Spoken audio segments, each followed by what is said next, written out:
90 жылдар айтты, жағдайымыз қиын, кішкене күте тұрыңдар, бәрі жақсы болады, орнына келеді. Біз ақжаулықты аналар, біз оны күттік, біз түсіндік.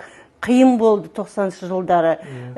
Базарда тұрдық, бәрін ақша көрмедік, бартыр болды. Біз бәрін түсіндік, күттік. 30 жыл күттік. Қаншама күте береміз.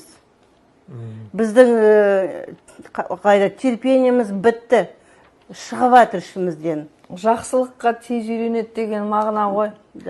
Әйелдің зейнет жасы мәселесі түпкірге кетіп қалды мүлдем. Ешкім ол туралы ойламайды. Қазір осы қозғалыс бастамалыс болмаса, әйелдер қосылмаса, ол мәселе тағы да жатушы еді бірнеше. Жабулы қазан күйінде қалай? Солай қалушы еді.